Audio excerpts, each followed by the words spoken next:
Welcome everyone. The webinar will begin shortly and will be recorded. Connect with the Campaign for Grade Level Reading on social media. On Facebook, like the page Campaign for GLR, and on Twitter, follow the account @ReadingByThird.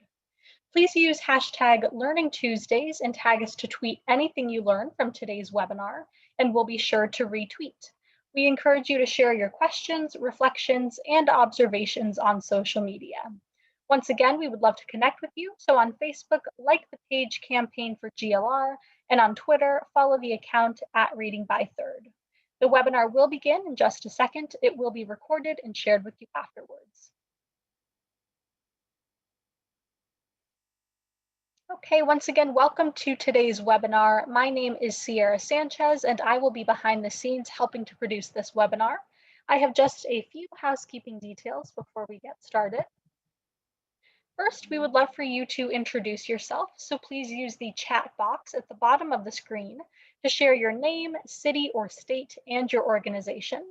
Be sure to select both panelists and attendees when responding so that we all know who is here.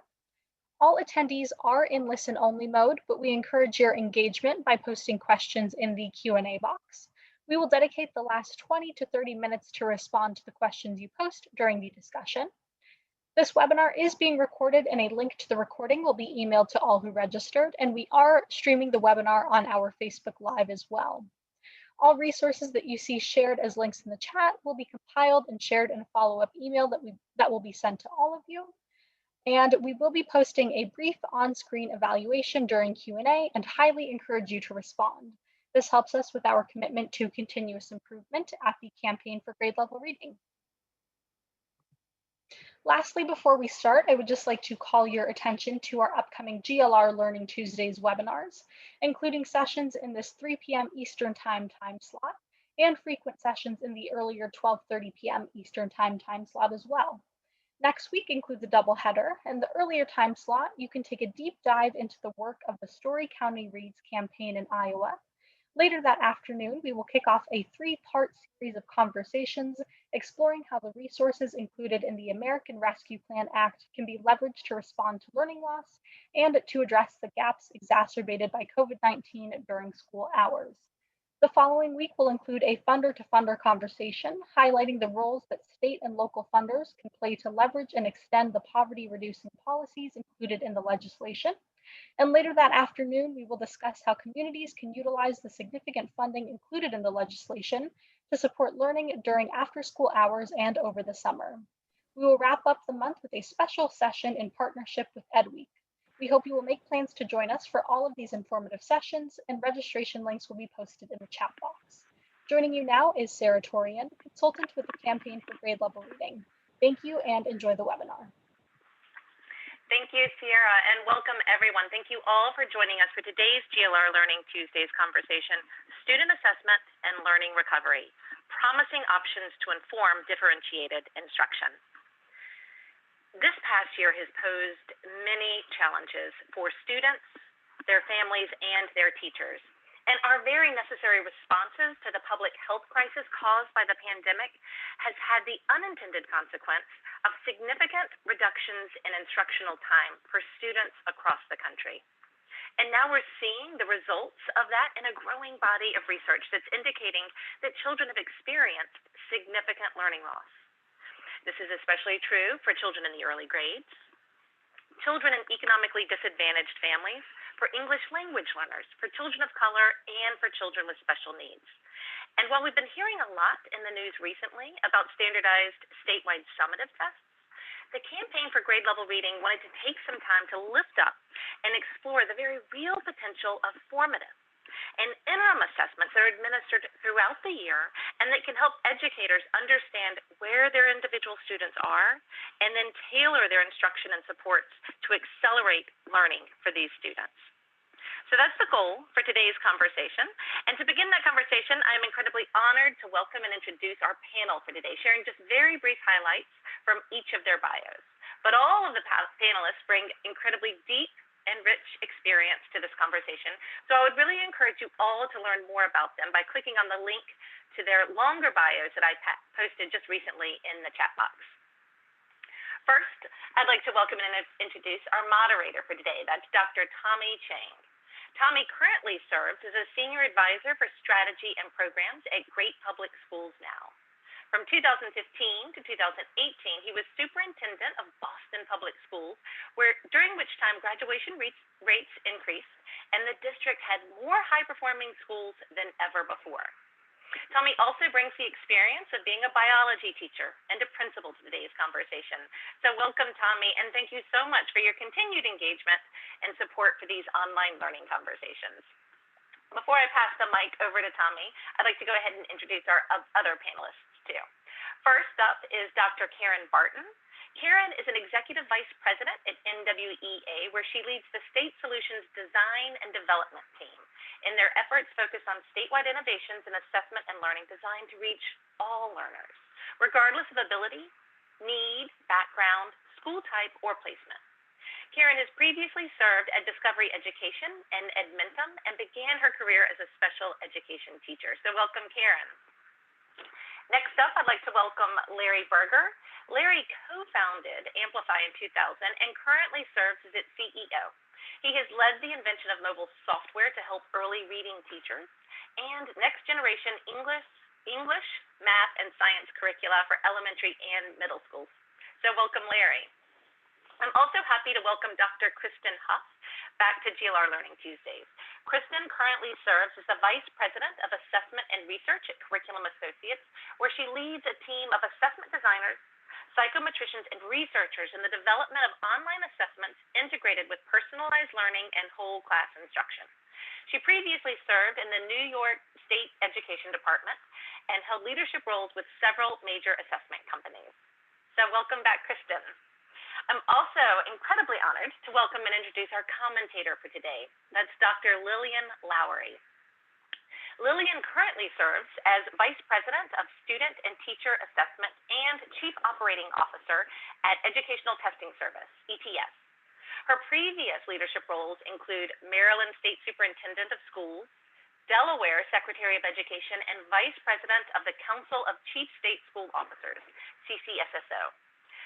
Lillian began her esteemed career as an English teacher in Virginia and North Carolina public school districts, and we are incredibly honored to have her join us today. Thank you to all of our panelists for joining us to share your knowledge and your expertise with us and with those in our network. And without further ado, I'm happy to pass the mic over to Tommy to walk us through today's conversation. Thank you, Sarah, and thank you everyone for attending today's webinar on student assessment and learning recovery. Our nation is now just emerging from the unexpected and unprecedented impact of a global pandemic, and we will be focusing on recovery for years to come. We will need to be bold and relentless about addressing the disproportionate impact this pandemic has had on our youth, exacerbating already persistent opportunity gaps, especially for low-income students of color. Parents, educators, policymakers are going to need more information, not less information, about how students are doing and how they are being served. Data on many aspects of student progress academically and social emotionally will be needed so we can all be responsive to their needs. And that is why it's critical that we do not conflate arguments about testing for accountability purposes with assessments for learning purposes. High quality formative assessments are needed to provide ongoing feedback to educators, families, and students themselves to improve teaching and learning. Assessments are to inform, not punish. And at this moment, more than ever before, we need high quality assessments. We are fortunate to have Karen, Larry, Kristen, and Lillian with us today to share their insights. So again, thank you all for joining us. We're going to begin today's conversation by context setting. Last month, we passed a year mark from when nearly all public schools closed in response to the pandemic. And as of last week, less than half of US K-12 students are attending school in person every day. Each of you are seeing the devastating impact this lost instructional time has had on children through your assessment tools and your analysis. The potential fallout of this crisis is like a Category 5 hurricane barreling towards the coast. So I want to ask each of you, if you were asked to sum up the urgency of this moment in one graphic or one headline, what would that be? And we're going to start off with Karen.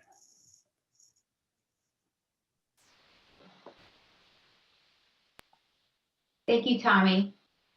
So I took a little bit of liberty. I have a couple of headlines here, but I think they all share a particular story that hits home for a lot of us. And I'll summarize in first 2 words.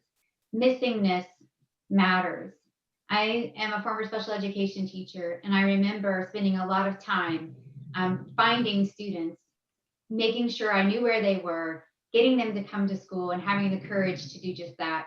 It matters right now how we interpret the data and potential underestimation of the impacts of COVID. And more importantly, it matters, the missingness matters because it spotlights the massive inequities that exist in education, as Tommy was just pointing out. The unfortunate benefit of this crisis is revealing that students do not get equitable opportunities to learn in this country.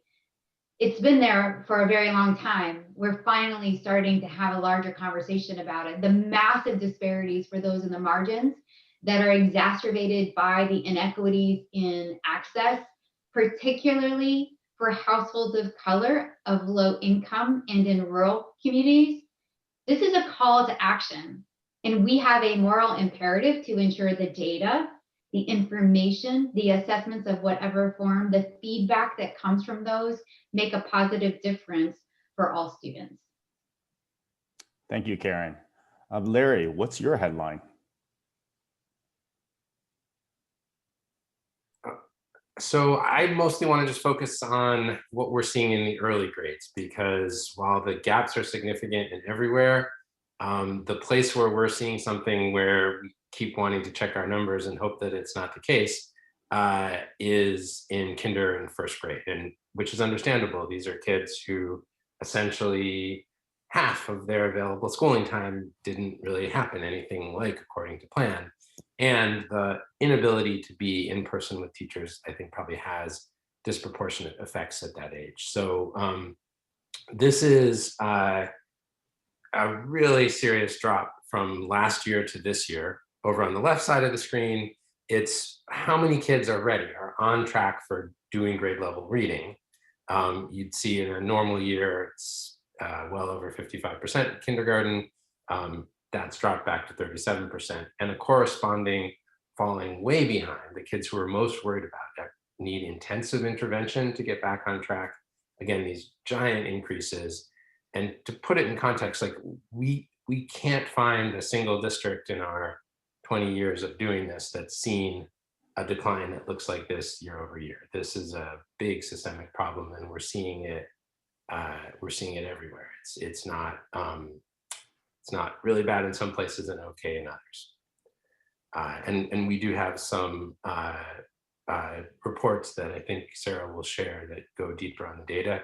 But in this case, this is over 1 million kids who've taken the DIBELS reading assessment, 2019 middle of year scores to 2020 middle of year scores. I mean, yeah, sorry, in the 2019-20 school year to the 2021 school year. Thank you, Larry. Kristen, why don't we turn it over to you? Sure.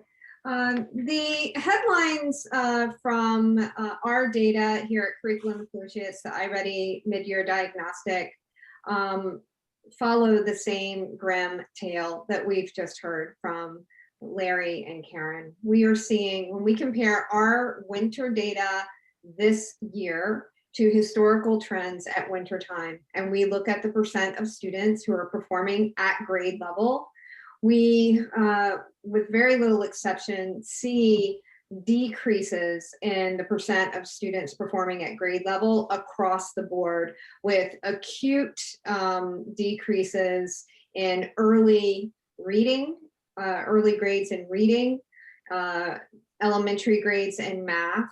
And these results become even more alarming once we disaggregate by the percent of students in schools serving majority Black, majority Hispanic, or in low income neighborhoods. So yes, there's a critical problem. And I believe, Tommy, as you said in your introductory remarks, that preserving data that to inform learning, and that can be teachers in a teacher's toolbox, should be the highest priority for us right now, because these data are not the entire solution, but they are a key component of the solution. Thank you, Kristen. Now we're going to dig a little bit deeper into these headlines. All of you have collected a lot of data, have done a lot of analysis. Can you provide us in a bit more detail what you are seeing in terms of learning loss over the past year? And we'll, Kristen, maybe we start with you this time. We'll go the other way around. Great, thank you. So one of the things we have seen in our data is that it matters in terms of data integrity and the story that you interpret from the data, depending on where students tested. And so we know that students who tested in school, which were about 1/3 of our population so far this year, and we test between 6 and 7 million students this winter, they tended to be, if you look at their performance historically, a bit above average. They tended to be primarily from rural and small town areas and from schools that serve predominantly white students. Whereas the students who were testing remotely tended to be more diverse across the board. When we looked at the data trends, we made a decision to only look at the data for students testing in school, because this is what is most comparable to historical data. And that's what we wanted to do. We wanted to make comparisons to the past to see the degree of unfinished learning this year. We know that this is an underestimate of the true issue. So all of the data I'm going to show you is likely an underestimate of the true issue, because it does not include the remote students. We did not see, if you compare to the past, we did not see very much missingness in our data. We are still digging into those numbers. We speculate that's because of the connection with instruction for our assessment, but we're still looking into that. But it is an underestimate because we're only looking at in-school data. Tommy, if you could move on.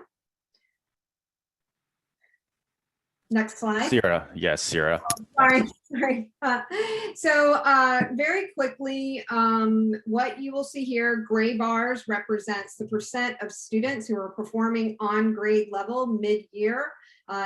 Historically, the green bars represent this year. What you will see is in the early grades reading, when students are learning to read, when they benefit most from direct instruction in phonics and phonemic awareness and other foundational skills in reading, we see drops in the percent of students who are performing at grade level in the winter. Next, we'll look at math. Here we see even more precipitous drops when we compare to the percent of students performing at grade level mid-year in mathematics, with the most drastic drops in those late elementary, early middle school grades, when students are learning those very key skills to algebraic preparedness. So that is very concerning. Next, we'll look at how the data look when you break it down.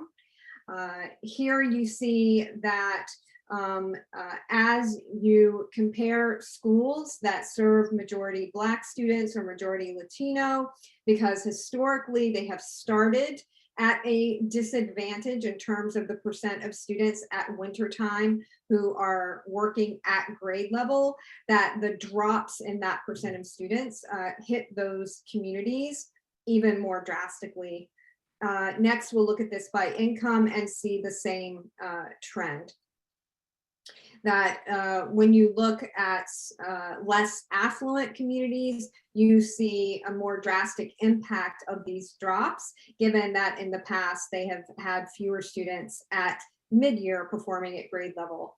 Like with Larry's data, we also in the full report look at the other end of the performance spectrum where we, like Larry, we see an increase across the board in terms of the percent of students who are performing 2 or more grade levels below at mid-year, which is just as, if not more concerning than these data. Again, all an underestimate of the true issue because we're only looking at in-school data. Thank you, Kristen. Actually, we're going to turn it over to Karen. Thank you, Larry. So back in the spring, we conducted a study of just about over 4.5 million students who take the MAP growth assessment, which is an interim assessment. And there was a lot of conversation about these studies where we were really projecting what we thought might be the impact of not having opportunities to learn, and really modeling this lack of opportunity to learn as you would look at perhaps a summer learning loss. And we conducted the studies around in the fall, and actually found that there have been differences between reading and math, where the differences were less of an impact in reading and a little bit more in math. And that still holds true even to the fall. However, as Kristen was pointing out, and as I mentioned before, there is a sense of underestimation here and missingness. I will say that it's not completely all doom and gloom. We have actually seen, because of the heroic efforts of educators and families really doing their exhaustive best to support the needs of their students and their children, we've seen a lot of spikes in some of the online searches for instructional materials. We have a connection with Khan Academy, and we've seen increases in searches for Khan Academy and getting access. But we also know that in light of even in supporting those teachers and families, there's still a lot more that we can do. And again, I want to talk a little bit about how we are looking at the missingness data to help us to try to at least begin to scratch the surface of how much of an underestimation that there might really be. Can you go to the next slide? We do have, our sample includes students who were able to do remote testing. And I think to Kristen's point, when you're looking at instructional information and tools, it's a little different than taking a test, right? However, we've seen and heard all of the stories about the different challenges of remote testing. And we've done a study on the differences between remote testing and in-person testing, and you can certainly find out more about that on our website. But I would say I want to focus in on this, and this is kind of where my heart is as well, when we're looking at what we're not seeing, who is not there. And what you can kind of see from this graph, it's not really easy to see, it's kind of the projections of the lower lines when folks are absent, right? So those gray lines, you can see a dip in students' performance. I would encourage that if you go out to our website, there's actually a really neat interactive visualization tool where you can start to play around with these graphs and start to learn more about the studies that we are continuing to conduct.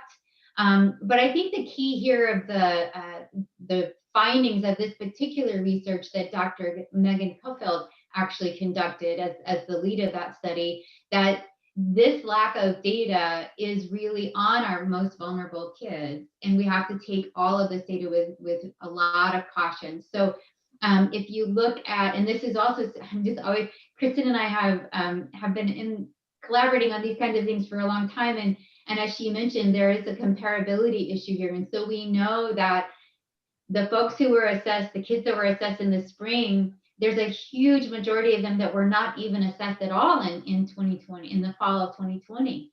They're just not assessed. And so that means that their achievement is actually not represented in the data. And it could be that if those students come from those marginalized groups that I pointed out to in the headlines, the impacts could be far more devastating than we can imagine. So, I mean, we'll talk a little bit later about some things we can do about that.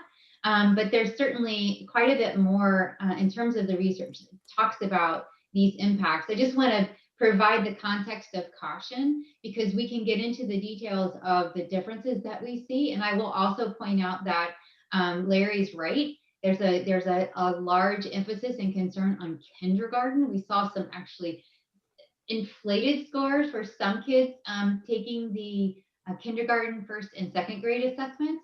But we also know that there's a bit of missingness and there's going to be a real difference for teachers who are intaking kindergartners in this coming school year. They're going to be different sets of students. You can also learn more about some of the things to think about, professional learning to think about as that kindergarten population is going to look and feel very, very different than probably any other fall year that those kindergarten teachers have experienced before.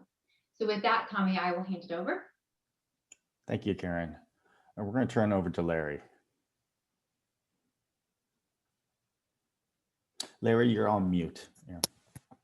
The only point that I would add to what my colleagues have just said is that when we look at the data, it's quite disturbing. And there's two things that we might find as schools start settling back to normal. It could be that there's a kind of uplift of motivation and attention and engagement, and there's a kind of pop that happens as a result of that. And we might have reason to see, a smaller gap to close once assessments, but also just instruction are in schools as we have known them. I fear that that is not what we're going to see, that instead we're going to see compounding kinds of problems, that when a kid falls behind in kindergarten and first grade and the resources aren't there to help catch them up, the effects start to compound. That's a kid who isn't reading as much, so their vocabulary isn't growing as fast. Their ability to master certain phonics and phonemic awareness skills developmentally gets harder as you get up into third, fourth grade. And so the urgency of this can't be underscored. This is something that people need to kick into gear to address early. And I've seen a few people in the chat saying that. But there's a corresponding risk there, which is if schools kick into a hardcore remediation deficit model right away, then that thing that I'm hoping could be a silver lining, that kids come back, they're motivated, they want to do well, we can end up squeezing that out of them by virtue of taking the gap so seriously. So I both want us to keep it super serious and then also meet kids where they are, which is a combination of learning loss and all kinds of psychological challenges, including real trauma in the course of the past year. So that question of how do we meet the whole kid and support them at the same time that we do actually have to get focused on closing a gap that's bigger than one we've ever seen is the music behind the words of these data points. Thank you, Larry. What I really hear in your remarks is that it's not just assessments at this moment. When kids, young people come back to school, we need to be constantly monitoring how they are doing. So I want to kind of take us to our next question, which is like recognizing that assessments are a tool to inform the solution or the solutions, but not the solution itself. What are you seeing in your organization's assessment data that can help us, that could help inform our response to this moment? Larry, maybe we could start with you this time.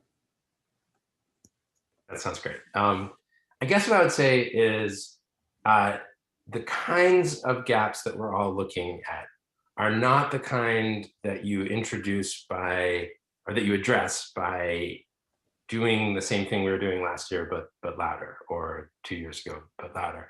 They're probably not even the things that you can address by saying, we're going to help our teachers get better at the reading block as we've known it.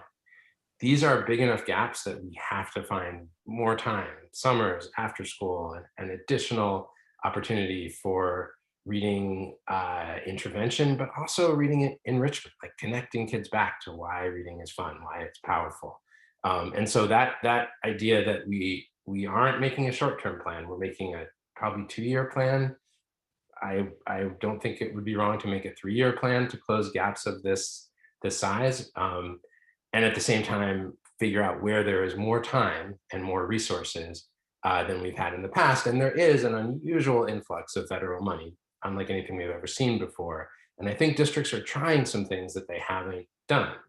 Reading camp in the summer, tutoring, things that might have otherwise been out of reach in terms of cost are now potentially in the playbook. But I would say, start planning early, because the number of tutors in the country is constraining. I would say your district, needs to start thinking about how to scale whatever set of interventions you think are right for you. And there are a lot of experts working on that. But I think it's a 2-year plan.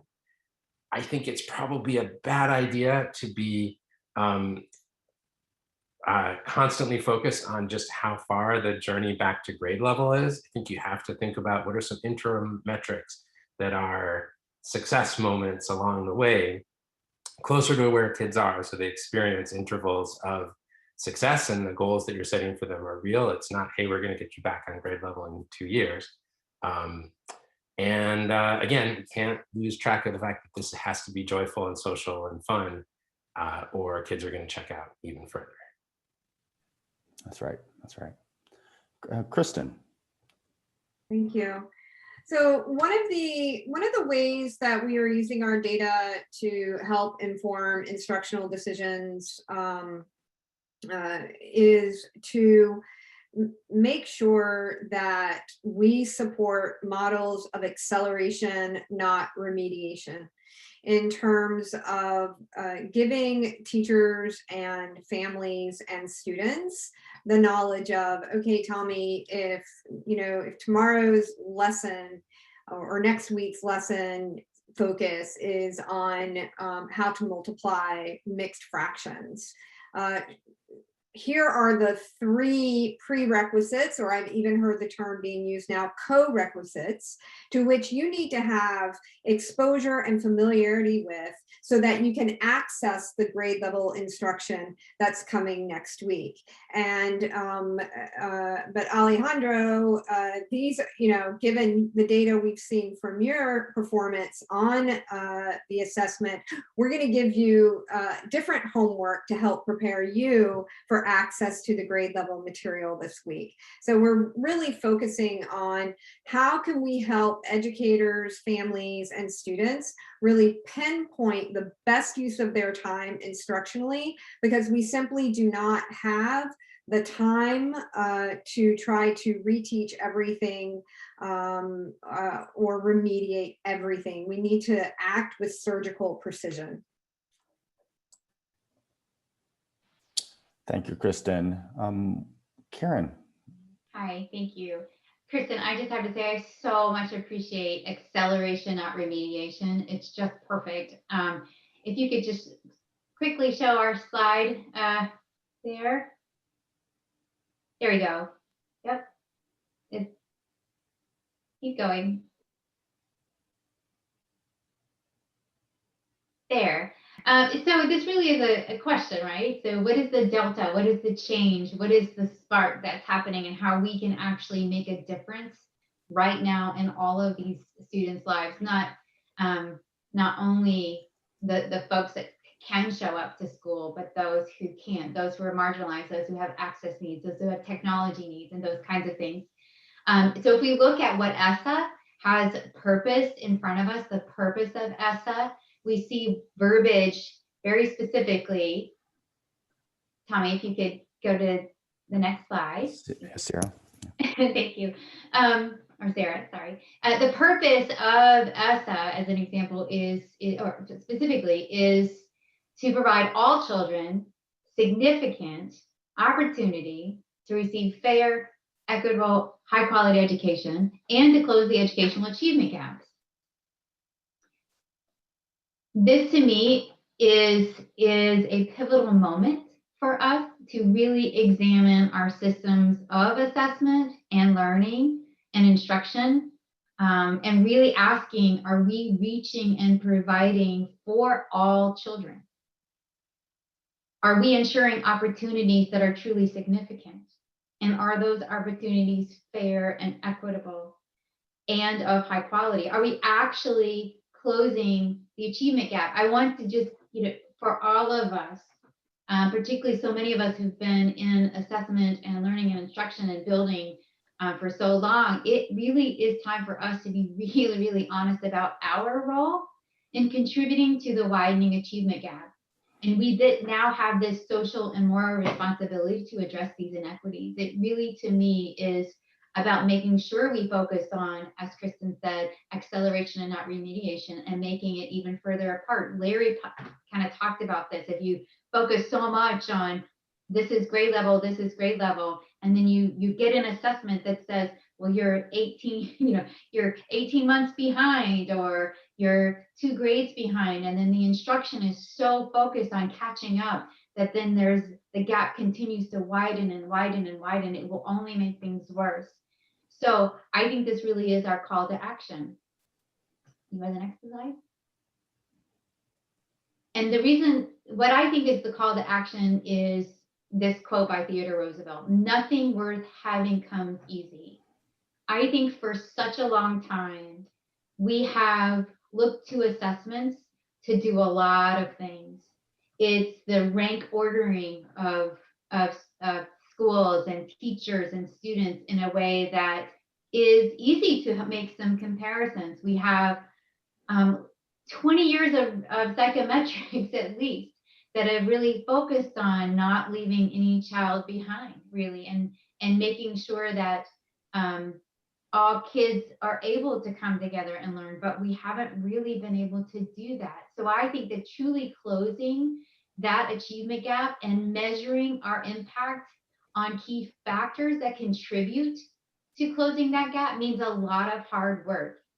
It means that we need to really think about measures that are not just in aggregate and really are more about individual students. And what that means is that the meaningful measures that would be tied to outcomes that actually matter may not fit the specific verbiage of what's in ESSA today in terms of what accountability is, what rigor really is.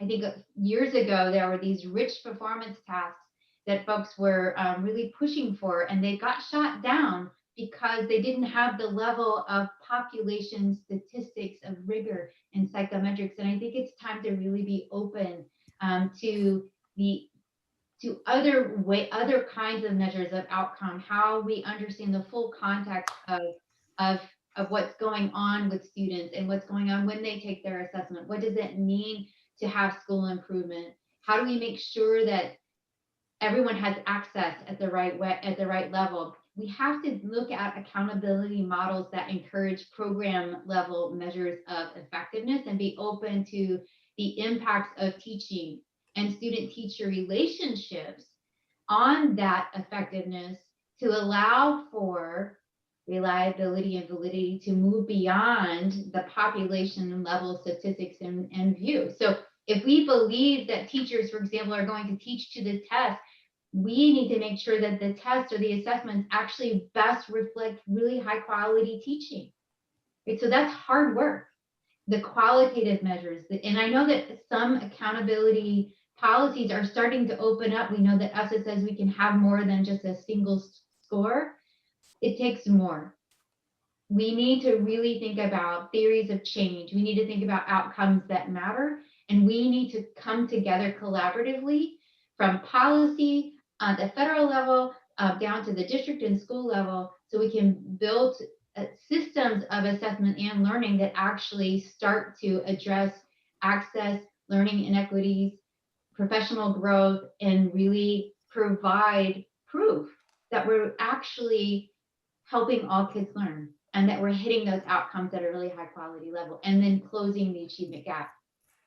Just an example of some of the access issues that we are seeing, and I think Kristen showed a similar slide, and I know Larry probably has this data as well. If you could go to the next slide. This is a graphic that's from futureready.org. This is not from our data, and this is really just focusing on one aspect of access, lack of high-speed internet and device access. And you can see that well, actually it's very hard to see, but essentially what you're seeing is that students of from the left to the right on the race and ethnicity, you can see that students that did not have a computer, or I can't even see it, who don't have access to high-speed internet or don't have access to a computer at home.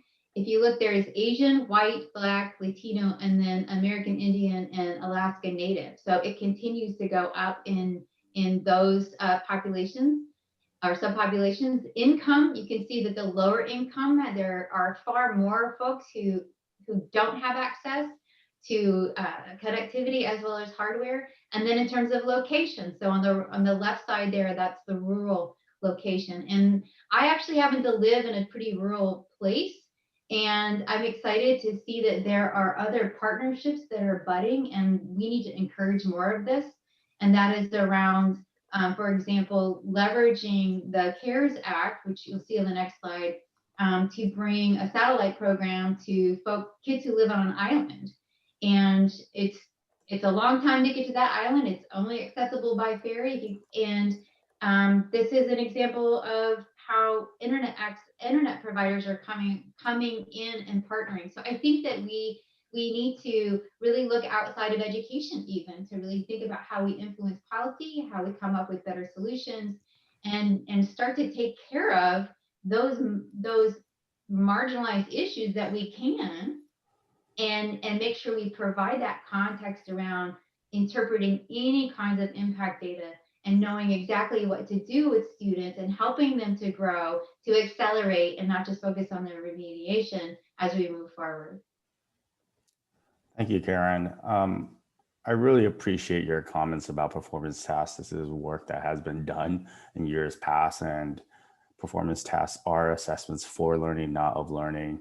And they're assessments that really allow young people to actually practice those skills and knowledge they will need for college career and life success. So thank you for reminding all of us that this is not new work. And we know we have the knowledge to be able to do this, and we just need to be bolder.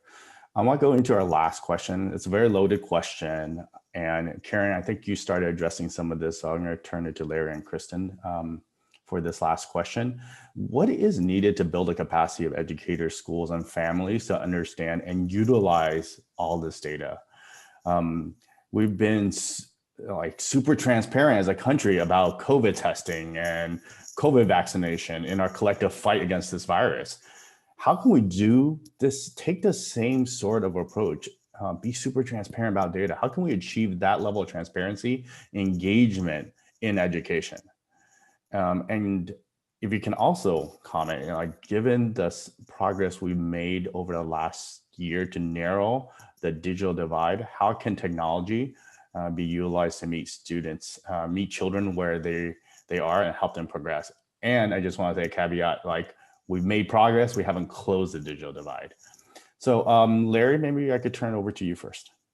Sure. I guess the first thing I would say is I think the different assessment providers on this call have all done a lot of work over the last few years so that their users don't have to be PhDs in data analytics to understand what are the patterns. So we all have interpretations of the data that we visualize that make it clear. We all have tools that make suggestions about how you might group students for instruction, so teachers don't have to figure all that stuff out for themselves. And of course, teachers will want to engage with the data on their own, but I do think you can increasingly count on the people who provide this kind of formative assessment to do a lot of the analysis, to point to the high priority problems, to think about both grouping and instructional suggestions, and in a lot of cases ties out to personalized learning tools that will meet kids where the data show that they need to be met in order to work on unfinished learning. So I think professional learning time is going to be so scarce right now that the notion that you spend any of it training teachers on what a standard deviation is, instead of like, here's a really clear, vivid printout of your data, now we got to get to work and let's talk about instruction. And then, I think the other message, I think we've each been saying it, but I don't think it can be said enough, is this learning loss data is one part of the recovery story. So kids need to reconnect to each other, to the classroom community, to their teacher. They need to feel a sense of efficacy. A lot of them, especially older kids, were hearing real reports of a kind of social anxiety. I got used to not having to be with other people, and now I am back in a classroom and it's hard. And so I think it's both make the data into its own interpretation so teachers aren't spending too much time on that, and then make sure that the data about loss is contextualized with everything else kids have been through, including ideally some things that might have actually been strengths that they took away from this year, things they accomplished, kind of a sense that they lived through something big.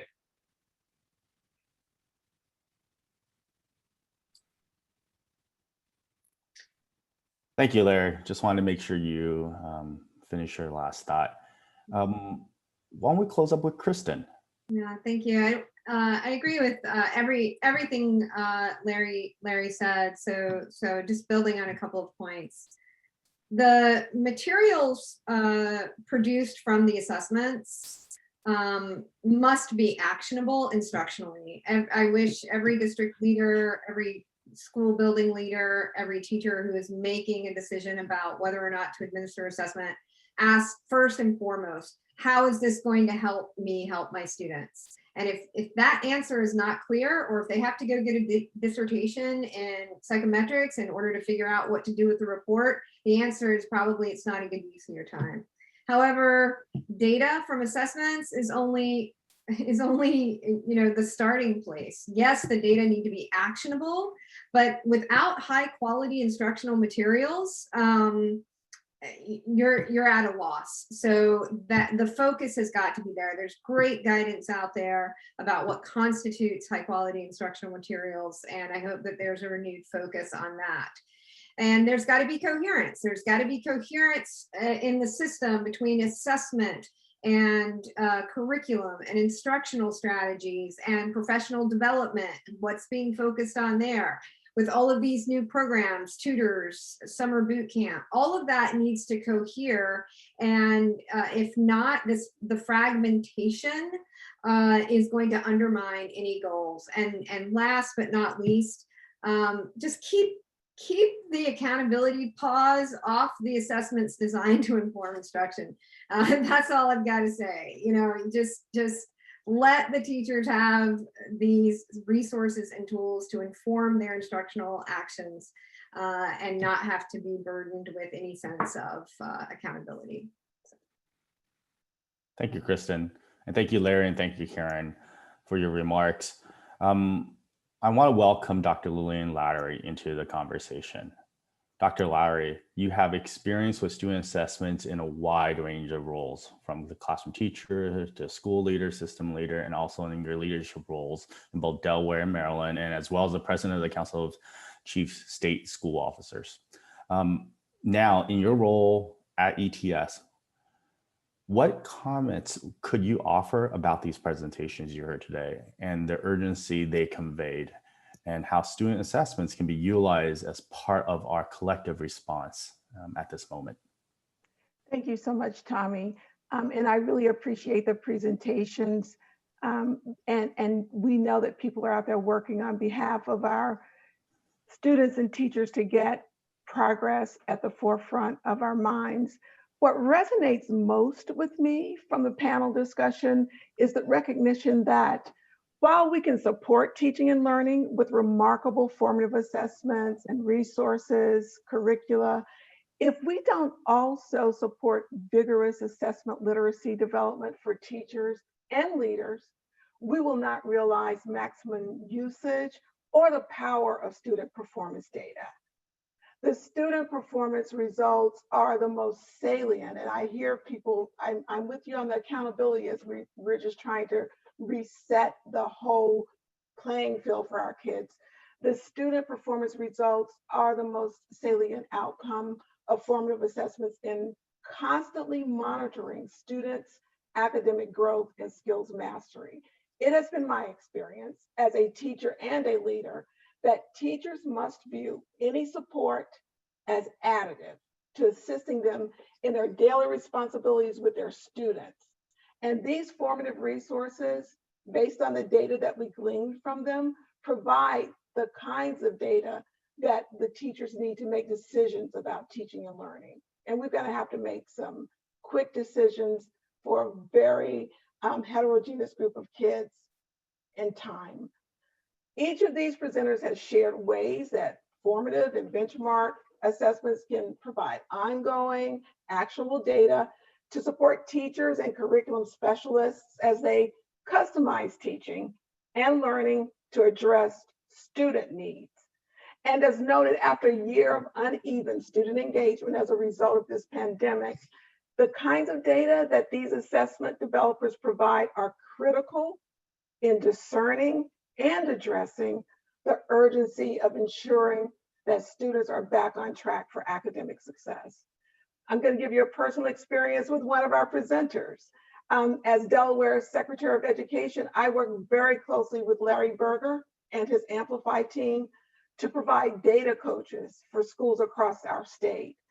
The Amplify data coaches facilitate these weekly conversations, and that gets to don't use teachers' time to make them psychometricians or assessment developers.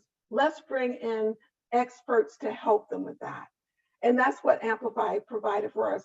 Coaches who facilitated weekly data conversations based on real-time student performance data, engaging teachers and school administrators in a discussion about what was happening in the classroom with individual students.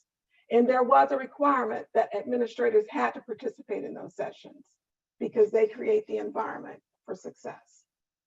The data that the coaches used to facilitate these conversations could have come from any of the assessment sequences that have been presented here today, depending on district or school choice. We weren't particular about the formative assessment. We just needed there to be formative assessments. As a result of the coach facilitated discussions, teachers would study the student data and modify lesson plans aligned with those data. Teachers would reteach for some students or enrich or advance students based on individualized evidence-based results. And then during the next meeting, coaches and teachers would discuss success of the adjusted data-informed lessons. And then the process of plan, do, study, act would begin all over again in preparation for the next data team meeting. This method of continuous improvement did two things. One, it demonstrated the operational use of formative data for teachers and students. And two, it provided embedded professional development in the effective use of student performance data as a priority in adjusting and customizing lesson planning. Plans customized for actual students in the actual teacher's classroom. The data provided from the assessments and the tools that we have seen today are invaluable. We all know that, but they are only as useful as the capability, the capacity that teachers have to use the data effectively to inform their planning. And I applaud each of our presenters for including teacher capacity in their services and solutions, because that's the key. Now, state and local leaders, subject matter specialists, must focus on how we develop teacher efficacy in improving student outcomes with data, to include building master schedules with opportunities for teachers and specialists to have common, unencumbered time to engage in data review and planning conversations. So through the actions of leadership, we must demonstrate to teachers and students that formative resources are important. They are aligned to grade level learning progressions, and that the content area skills and knowledge that the students must master in order to be on track for academic success evolve from a watch using formative data in time.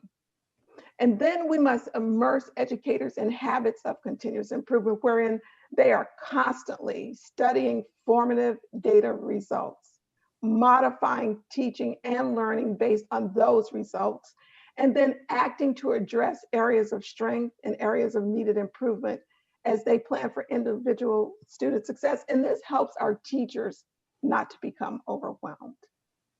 Finally, and most important, we must talk to students about their data and teach them to understand and talk about their data as a means of giving them agency and voice in their own learning experiences. Some teachers modeling their own professional learning, in the example I gave you from Delaware, also had weekly data conversations with their students, reviewing individual data and talking about what the data were telling them, and then discussing what the teacher and the student were going to do together to improve or to excel. Hopefully, a positive result of the remote and virtual learning experience for our students and our teachers, but for our students has been to build their voice and their agency. So with that, I close and I say a special thank you to all of you for using your talent and your expertise in support of our teachers and our students.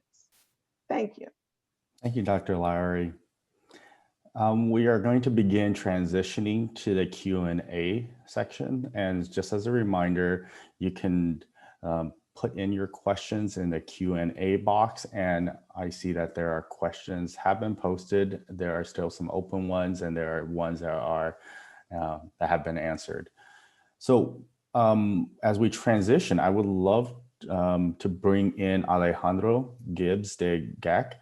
He's been listening into this conversation. I would like to welcome him to briefly comment on how we can communicate formative and interim assessment data with families and equip them to support children learning at home. I know that Cynthia in the Q&A box did ask a question about partnering with parents, families on this effort. Alejandro is the CEO of Springboard Collaborative. It's an organization he founded in 2012 to leverage parents' love for their children and closing a gap between home and school. Alejandro, nice to have you. Thanks so much for having me. It's always great to be with this community. I can't stay away from Learning Tuesdays. So I want to share a perspective from the field about exactly that, the intersection between assessment and family engagement.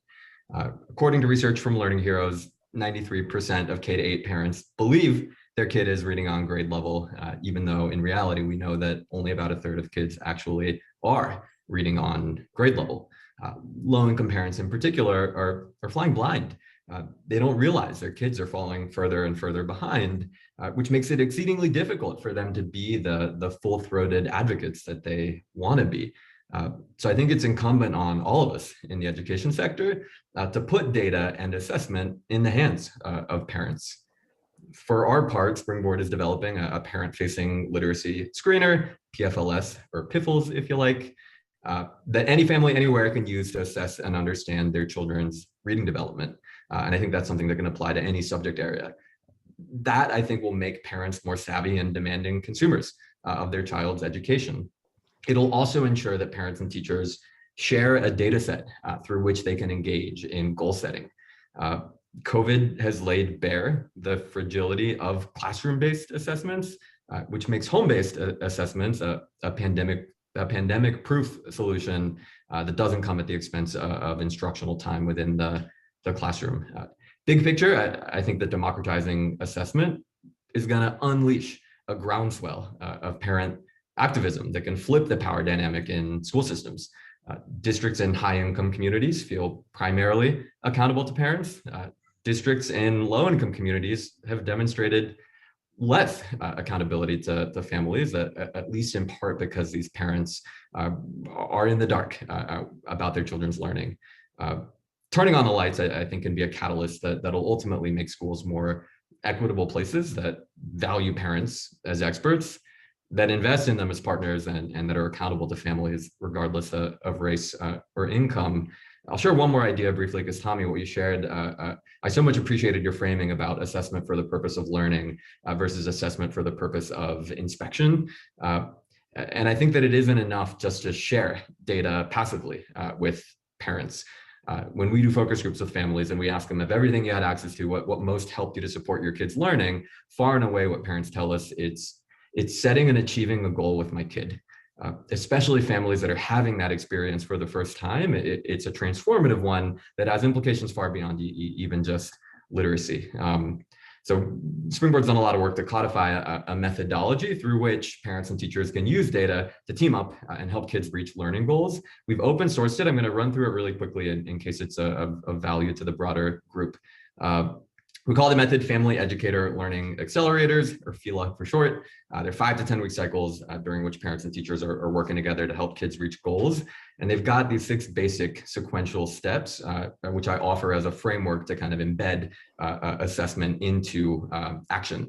The first step is to build a relationship. If you don't have relational trust between an educator and families, you're not going to get very far.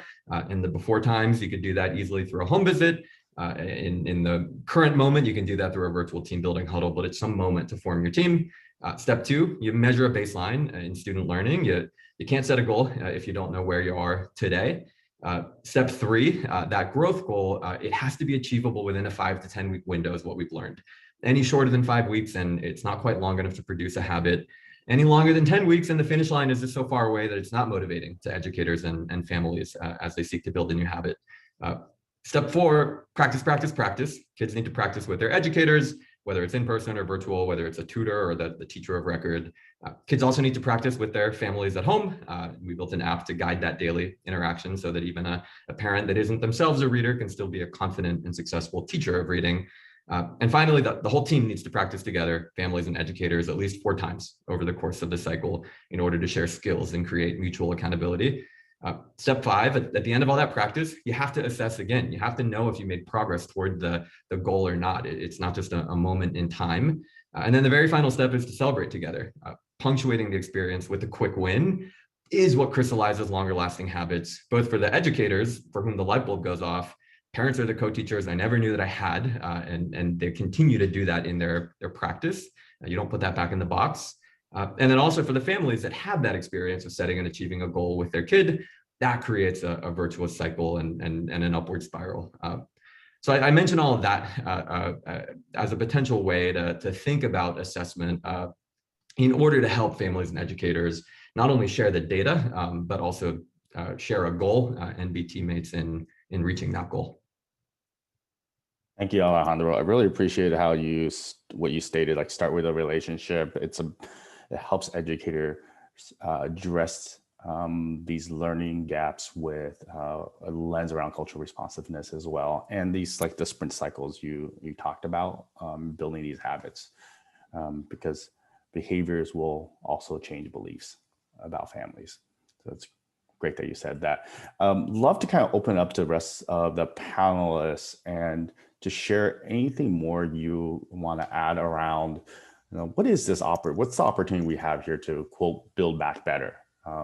Alejandro talked about collaborative relationships between parents and families with teachers in schools. There are other opportunities around how we continue using technology and what are other things that we can do right now to build back better? And just kind of open up to all the panelists. Karen, I saw your screen come on. Why don't we turn to you first? Sure, thank you. I think that, when I was talking about getting clear and defining what outcomes we're really seeking and knowing that it is more about the score, again, from an assessment company perspective, there is a limit to understanding the context around assessment. However, I think we all know that relationships matter. They really do. And the research has shown this for years, that teacher-student relationships matter. Teachers' expectations of students matter. Students' understanding expectations of themselves matter. So I think that in addition to the relationships with families, which is important, and we need to have better communication with families, we also have to recognize that schools are a safe place for a lot of kids. There are kids who get to school and it's courageous what they go through just to make it to school. And the relationships that they forge with their teachers is really, really critical to their success, more than the scope and sequence, more than the assessment data, more than the curriculum, more than any of those things. That teacher-student relationship is incredibly critical. So I think one of the things that we should pay attention to is how do we make sure that we are encouraging strong student-teacher relationships, as well as families and teachers with one another, whether that is a kind of digital approach, or more importantly, that in-person check-in with that child, give them some space, set high expectations. And it speaks to what's going on in our world right now.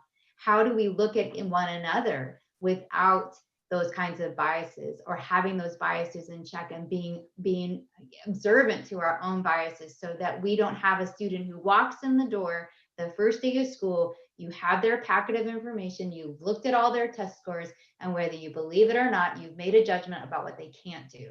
I think we have a long way to go to just make sure that we encourage ongoing openness, seeing students as they are as individuals, and what they can do, not what they can't do. That's why I'm going to go back and give props to Kristen: acceleration, not remediation. And it is having similar equitable, high expectations for what all kids can actually do. So that starts with the teacher-student relationship. Yeah, I would love to underscore everything Karen said about the relationships. One of the research reports we did over the summer, we found what we termed success stories, because we were also depressed by the data coming out. And so we found, schools that had really been able, when everything had to change on a dime a year ago and schools went remote with very little preparation, we found schools that were able to close the digital divide, maintain learning, and in some cases even show growth last spring. So we interviewed a lot of them, and the themes that emerged were strong. And one of those themes was the connection and the relationship between educators in the school, families, students, and then of course, community support. And I hear this in a lot of places, that as we build back better, we cannot think of education, the system of education, in isolation from families and communities. And so I loved hearing all of the work that Alejandro's group is doing. And I underscore what Karen says as well about relationships. The other thing that I would like us to talk about, though, or remember, is something that Larry said earlier. We've got to make sure that these students, especially the ones who we don't know where they are right now, that we bring them back into the educational system with meaningful, engaging instruction and curriculum. And that means that we need to look to those experts in cultural and linguistically responsive and sustaining pedagogy. And we need to learn deeply from them, and we need to integrate those lessons learned into our curriculum, our instruction, and yes, our assessments too. That's a long journey, but we need to get on it right now, and because it's our moral obligation to do so. And I would agree violently with everything that's just been said, and maybe just add a bit of encouragement about kind of where district and school leaders are psychologically right now. I think many of them feel like they are in a state of PTSD and exhaustion, where many of them are, it's April and they're still doing back to school, and they have been in certain ways all throughout the year, while running a public health agency, while watching kids fall behind and trying to think about how they're going to get them catch up. And I think when I talk to school leaders, a lot of them described suffering from a lack of energy and imagination commensurate with the size of the problem that they face. Like, they're going to roll up their sleeves and figure out how to do it, but they're tired and they don't have extra cycles to just sit at the whiteboard and think. So I'm hoping those yellow pieces of paper behind you, Tommy, are the plan for everybody, because a lot of people are struggling to make that plan.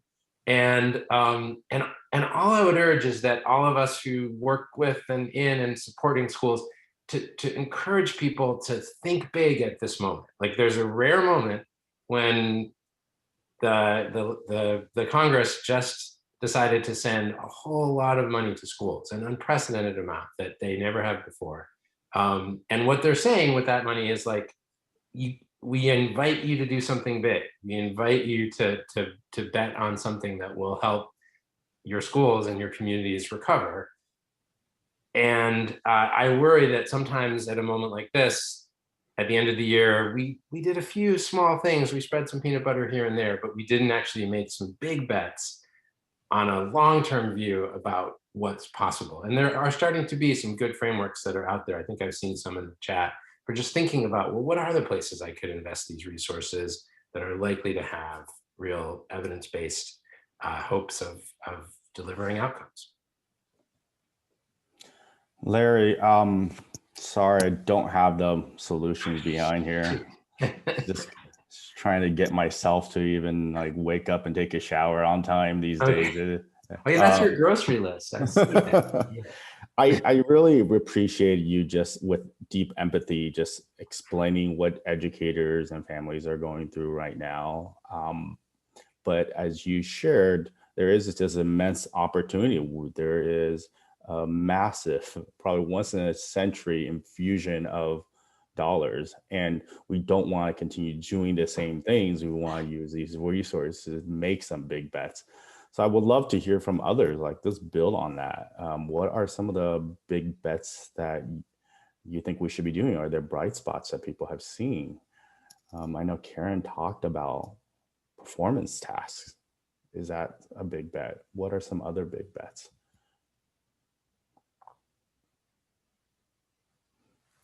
I mean, I've put it in the chat a few times. I do think tutoring is a new thing that people are really considering exploring at a much larger scale. And in terms of interventions that are out there that have quite large effect sizes, potentially such that a year or two of tutoring could close the kinds of gaps that we're seeing in certain grades. I think I'm not like the enthusiast of tutoring per se. It's just do tutoring and all your problems will go away. But I think it's an example of one of those tools that most districts don't think in terms of having. Affluent parents, by the way, think about it all the time. And so that might be a good sign that we need to make sure that it's equitably available to everyone. But it's not tutoring, it's stuff you haven't tried before that has some evidence of efficacy that I think we need to be asking folks to do. And I think there's stuff in technology, there's stuff in software, there's stuff in gaming, there's tutoring, and then there's like extending days and extending into summer. And I think people have to do it all, sadly, because there's such a huge amount of recovery to do. So Tommy, I worry a little. I worry a lot. I'm not going to say I worry a little bit, but I worry a lot about the context and policy around what teachers are able to do. And what, one of the questions was, well, if I have to teach to a scope and sequence, then what do I do? And this has been something that has been just part of our culture since 2000, right? Since No Child Left Behind. You have to make sure that everyone sees the right content, which is different than actually learning the content and learning the content in a differentiated way for students who are ready. And I think that there has to be a two-pronged approach from two different ends, where yes, you've got really great pedagogy and we've got these rich performance tasks, and we're helping teachers to understand what does that look like in the classroom, and how do you engage students, and how do you have and build rich relationships and have problem solving and teach critical thinking and cyber understanding and all of those things. So yes, Larry's right, there's a lot of things that we have to do. On the other hand, if we don't free teachers up to be able to do those things in a way that makes sense in their classroom for their students at the right time, we're going to continue to stifle that progression. And one thing Kristen mentioned is the accountability piece. It is about accountability. It is about, are we really interested in innovation, or are we interested in passing peer review by checking a few boxes from a constrained viewpoint and perspective of what innovation and rigor and reliability, and in fact, what validity really is it useful at all? So, I mean, I'm certainly passionate about this. I think that we have to influence accountability. We have to get people involved. And if you were to ask, like, what is the thing to bet on? It would, to me, it's really defining what we mean by outcomes and looking at programmatically what is impacting and making the biggest difference, because it's not just one thing. It is if you think about the Charlie Brown character of was it Linus, with all of he's like got a little blanket and there's this dust particles all over him, right? That's a kid's life. There's all of this stuff going on around them before COVID. All of these little dust particles. We may have one assessment may hone in on that one little dust particle that has to do with that child and all of the stuff going on with that child. So we have to look at the whole picture of the child and how these things come together. I think relationships help us to do that. We can build that up. So I think we have a long way to go. We have to look at the policy. We have to make sure our reports are useful. We have to bring some utility. We have to infuse context into the assessments. To Kristen's point in the chat, we've got to make sure that things that we're providing instructionally useful information. And I think we have a long way to go, but I think we're starting to pay attention to it. So, Tommy, if I could piggyback on what Karen is saying, I was in the first round of a huge infusion of government money when the Obama administration first came on board. And one of the things that we have to prepare ourselves for, and the districts and the LEAs, to Karen's point, is teachers can't do this on their own. And Larry earlier said this is like a 2-3 year plan of action to really do something salient. We have to socialize the use of this CARES Act money and bring in intermediary supports, including the tutors and the mentors and all of that. But we can't ask teachers to do what they normally do and then fit all of this other work into a really, really small, tiny space. So leaders, I hope, legislators, policymakers at the state level, at the district level, school boards really do need to invest in where do we find support for our teachers, and then find someone to coordinate that so that there's quick access to talent and capacity that may not be already in the district. That is just a huge point. If we're going to, in 2 to 3 years, really close any of these gaps and mitigate some of these challenges, we have to realize that the teachers can't do it on their own. Mm-hmm. Thank you. And if I may just add, moving out of my facilitation, the case managing each child, the sharing of information across agencies, I think is important. And there's some policy implications there that we require some help from the federal government. We need information about each individual child to be shared in a very safe way so we can coordinate those services. Kristen wanted to offer up the opportunity. Oh, thank you. Yeah, I just amplifying what's already been said. Oh, Larry, did I get? Oh, okay. So yeah, just amplifying what was already said by Larry and Karen, because I support everything they say, and I just want to stress is why coherence matters. I'm worried. I know you asked what is the big opportunity, but the fear I have, and I've seen this a bit in the chat and the Q&A, is that we are in a collective crisis as educators, and there's this huge influx of funds, and I worry that there is going to be a let's throw the kitchen sink at it approach, and then we're going to wake up in a year or two and we will have made no progress. We know that high quality curriculum and instructional materials matter. We know that teachers need support in all levels of the system.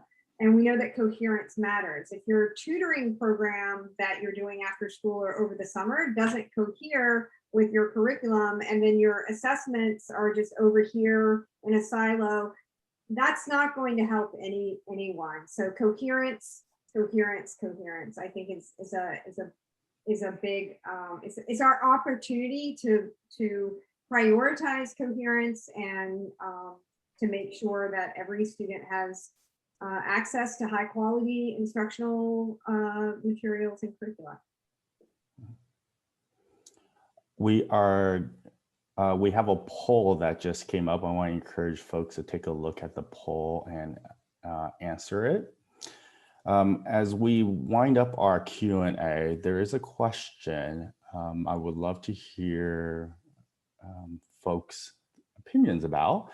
And the question really talks about what could the role of community organizations, out of school time providers play in supporting student learning and the use of assessments in student learning, especially organizations that are focused on addressing issues around language barriers, cultural differences. Do any of our panelists have thoughts about that? Larry?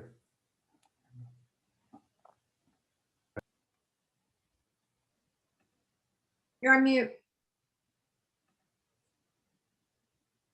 There we go. I want to echo what Kristen just said as it relates to groups outside. I think historically, making connections between community groups, after school centers, et cetera, and what's going on in schools has been difficult to do. There's a lot of barriers to getting data to travel from one to the other. But there are a lot of success stories where communities have gotten together and figured out the agreements that let after school programs know what's going on with kids, get them the assessment data, get them the homework that they didn't finish. And I think those tools are getting better and better in districts. And to me, it's as much about making sure that as a district leader or as a community-based organization leader, you insist on that meeting that says, we're here, we're a resource, how do we work together so we're not providing incoherent kinds of instruction? And I think when that happens, a lot of magical things unfold, but it's often quite a struggle to get the basics of what are the data that the after school or summer program needs, what are the standards that are being taught, what was the homework that this kid missed. But to the extent you can break those barriers down, and I feel like this might be the year to do it because people have learned to work digitally, they've learned to share information. And so, you know, I would just say coherence and collaboration among those groups is really important. And if you are a thing where kids get to play basketball, don't scrap the basketball so that we can do homework help. Like, do the basketball and the homework help. Kids need a lot of different kinds of rebuilding right now. Wow, great point.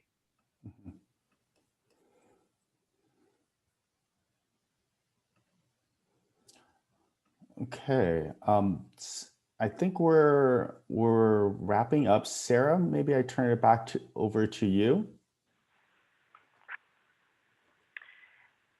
Thank you for that, Tommy. And then I'd just like to say thank you to our whole wonderful panel.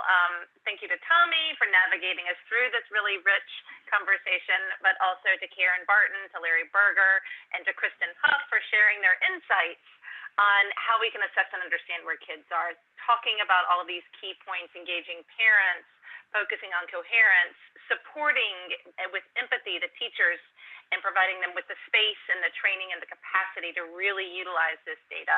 Really appreciate all of your thoughts. And thank you to Lillian Lowry for joining us to share her deep expertise and her insights rooted in her commitment to advancing equity in education. Before we close, just a reminder, as Tommy mentioned a few moments ago, we've posted a poll on the screen, and we would love you to take just a couple of moments to share your thoughts and feedback with us. It really helps us with our commitment to continuous improvement.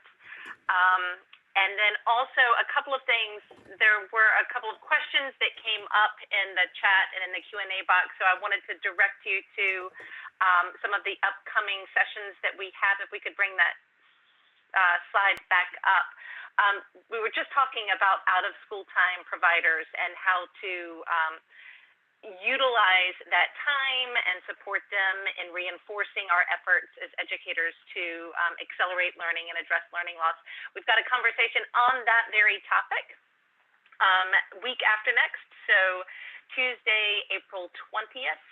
And we'll have a great panel talking about just that, how to build these connections between the schools and these out-of-school time providers, both in the summertime and in after school, to make sure that they are reinforcing children's learning, but also providing kids with enrichment and fun and opportunities to be together and reinforce the social emotional learning as well. That's going to be part of kind of a three-part series that we've got coming up this month, which will start next week in a 3 p.m. session, looking on how to kind of really accelerate learning during school time. We'll have John B. King, former Secretary of Education, with other panelists looking at how we can take advantage of the funding through the American Rescue Plan Act to really address learning loss, support the children who need it most in school time. And then we'll be following that up. The third part of that will be actually in the earlier time slot on April 20th, when we'll have another funder-to-funder conversation looking at how we can leverage the American Rescue Plan Act funding and policies to reduce child poverty. We had a conversation back in December of last year looking at the research and the bipartisan support behind the policies that could reduce significantly by 50% within 10 years child poverty. A lot of those policies were included in the American Rescue Plan Act. We're happy to share, but they're temporary. So we're looking at that success that we've made, but also the role that state and local funders can play in ensuring that those policies are extended, and also addressing the particular problems or the needs and supports and services for families with children living in extreme poverty. So I hope you'll make plans to join us for that 3-part series, and then also continuing the conversation at the end of April, and April 27th conversation in partnership with Ed Week, when we'll look at the classrooms the children coming into school next fall, K through 3, many of whom have been missed, as we've been discussing today, a significant part of their lifetime educational opportunities, such young children, and how schools, educators, school systems can be prepared to welcome and support them in continuing their learning. So I hope you'll all make plans to join us for all of those sessions. Again, thank you to all of our panelists. Thank you to all of you who've joined in today, and hope to see you back for future GLR Learning Tuesdays sessions. Until then, take care, be well, and we'll see you soon.